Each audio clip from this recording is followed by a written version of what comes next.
Bili na kayong mga suki na mapalad yung mga suki. Ngayon meron na tayong tindang mga kandila para sa darating na undas, para sa mga minamahal natin na yumauna. Kaya naman, bili na kayong mga suki. Ito pala, gumagawa rin ng mga panindang bracelet, mga kung gusto niyo pong magpagawa kay Faith na mga pangalan na bracelet, available po yan. Kayang gawin ni Faith. Dito lang po yan sa Panlasan ni Kuya Jay. Ayan, mga tinda na rin po tayo, available sa atin yan. Ayan po ha. Kaya ano pa, bili na po kayong mga suki. Ayan, ang dami. Meron po tayo sa paa. Pag malamig po ang talampakan natin, syempre, kay Kuya Jay lang tayo makakakita niyan. Bili na po kayong mga suki. Tayo sa dishwashing ni Kuya Jay, mga suki. Meron po tayong calamansi flavor na dishwashing. Meron din po tayong bubble gum na dishwashing.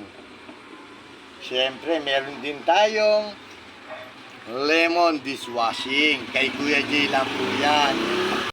Meron na rin po tayong school supplies para sa tindahan ni Kuya Jay. Bili na po kayong mga suki. Tayong typewriting. Siyempre, eto pa.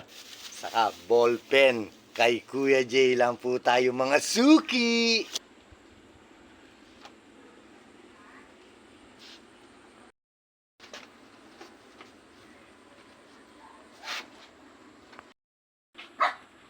Kuya Jay.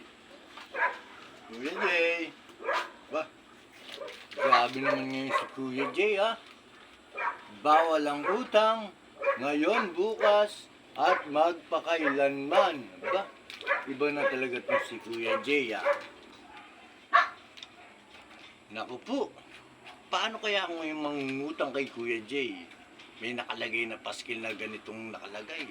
Bawal ang utang, ngayon, bukas, at magpakailanman.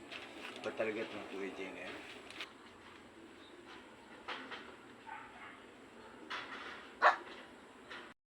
Badong, ano tinatanong mo, Badong?